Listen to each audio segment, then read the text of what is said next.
Pilot ने गुरुवार को अजमेर से अपनी जन संघर्ष यात्रा शुरू की है। इस दौरान तमाम कार्यकर्ता और नेता मौजूद रहे हैं। पायलट ने मार्च शुरू करने से पहले अशोक उद्यान के पास एक सभा को संबोधित करते हुए कहा है कि ठीक 1 महीना पहले उन्होंने भ्रष्टाचार का मुद्दा उठाया था, लेकिन कोई कार्रवाई नहीं की गई।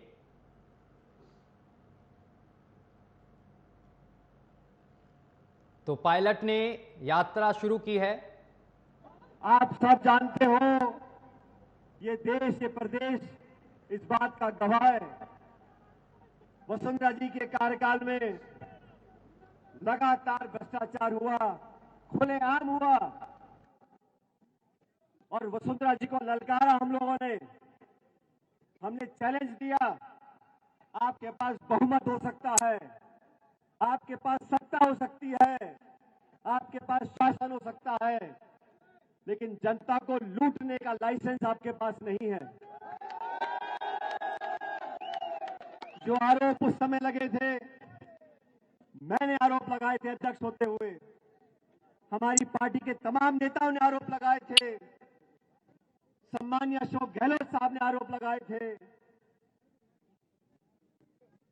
बजरी माफिया, शराब माफिया, जमीन माफिया, लोगों के बीच में लगातार जो लूट हुई, उसका आरोप हमने लगाया उस समय के मुख्यमंत्री के ऊपर। मैंने 3-3.5 साल तक इंतजार करने के बाद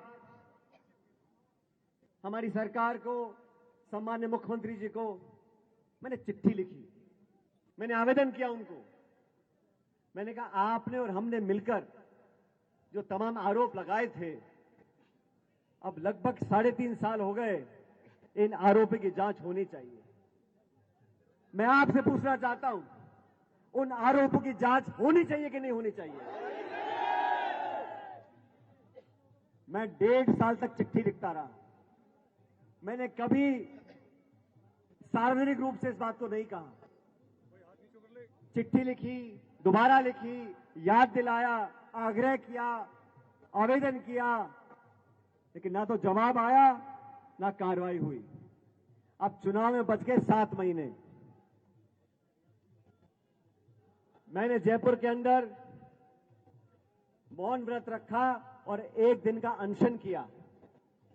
ये कहा कि वसुंधरा जी के कार्यकाल में जो तमाम आरोप लगे थे, हमने लगाए थे, भ्रष्टाचार हुआ था, उसकी जांच करें।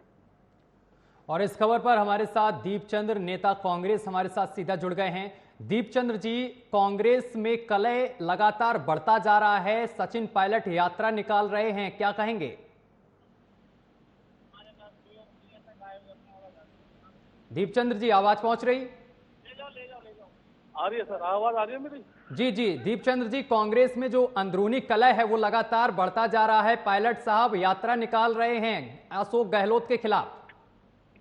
जी देखिए सत्यम जी, ये भ्रष्टाचार के खिलाफ है, लोगों के हितों के लिए, उत्तराखंड के खिलाफ और नौजवानों के संरक्षण के लिए माननीय सचिन पायलट जी जन आक्रोश ये यात्रा निकाल रहे हैं। इसमें ये साफ है कि ये जो ये भ्रष्टाचार के जो आवाज उठा रहे थे सचिन जी की, जो भ्रष्टाचार हुआ है बीजेपी के अंदर, उससे ये साफ होता है कि माननीय गहलोत के ऊपर कोई एक्शन नहीं ले रहे थे। कारण ये था कि काफी टाइम से जो विवाद चल रहा है कि सचिन जी में और अशोक गहलोत के अंदर, कि भाई ये इसका निर्णय क्यों नहीं हो रहा। उन्होंने अभी धौलपुर के अंदर एक मीटिंग के अंदर साफ कहा है कि हमारी नेता माननीय सोनिया गांधी जी नहीं है, वसुंधरा राजे है। कारण ये रहा कि उन्होंने स्पष्ट कहा है कि जो हमारी सरकार जिसको बताई थी वो वसुंधरा राजे ने बताई थी, और भारतीय जनता पार्टी कहीं ना कहीं हमारी सरकार को गिराने का काम कर रही थी। अब ये दोनों बात ये समझ में नहीं आती कि अशोक गहलोत जी जो करप्शन की बात कर रहे हैं और सचिन जी करप्शन को मुद्दा उठा रहे हैं, माननीय राहुल गांधी जी पूरे विषय में करप्शन की आवाज को बुलंद कर रहे हैं, तो इस करप्शन के खिलाफ क्यों नहीं बोल रहे। और देखिए सचिन पायलट ने जो कहा वो गलत नहीं कहा। परसों सीएम साहब धौलपुर में पब्लिक डोमेन और पब्लिक मीटिंग में ये बात कही कि वसुंधरा राजे की वजह से मैं चीफ मिनिस्टर हूं। उन्होंने खुद कहा कि उनकी सरकार वसुंधरा जी की वजह से है। उन्होंने खुद कहा कि हमारे विधायकों ने 20-20 करोड़ रुपए लिए हैं। अरे सर, उन्होंने खुद कहा। अशोक गहलोत ने जो कहा ठीक कहा, लेकिन ये बताइए कि पायलट साहब क्यों उग्र हो रहे हैं, क्यों विरोध कर रहे हैं? ये एक बार का मामला नहीं है, इससे पहले भी उन्होंने ऐसा ही किया था और चुनाव राजस्थान में बेहद नजदीक हैं और अंदरूनी कलह लगातार बढ़ता जा रहा है।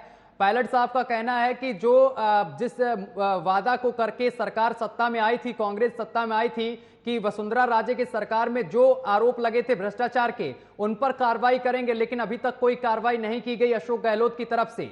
इसी को लेकर वो लगातार आवाज बुलंद कर रहे हैं। देखिए माननीय सचिन जी जो ये बात कह रहे हैं वो बिल्कुल उन्होंने कहा, देखिए उन्होंने क्या कहा है, उन्होंने यही कहा कि आरपीएस पेपर जो लीक हुए हैं, जो भ्रष्टाचार मामला हुआ है, उसकी मतलब उसकी जांच होनी चाहिए।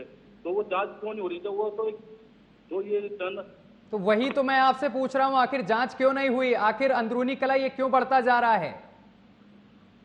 देखिए अंदरूनी कलह तो ये तक जाहिर हो चुका है, क्योंकि वो चाहते हैं, वो तो सचिन जी तो नौजवानों की हित की बात कर रहे हैं, प्रदेश के हित की बात कर रहे हैं।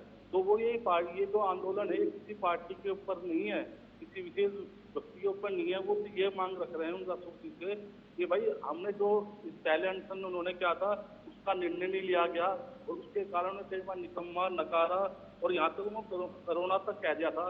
तो वो यही तो लेकर चल रहे हैं कि भाई जांच क्यों नहीं होती भ्रष्टाचार की? वो इसलिए नहीं हो रही है कि गहलोत जी और वसुंधरा राजे की कहीं ना कहीं साठ-गांठ अब जाहिर हो चुकी है और ये उन्होंने धौलपुर के अंदर खुले मंच से कहा है। जी चलिए दीपचंद्र जी, बहुत बहुत शुक्रिया आपका हमारे साथ जुड़ने के लिए, तमाम बातचीत करने के लिए।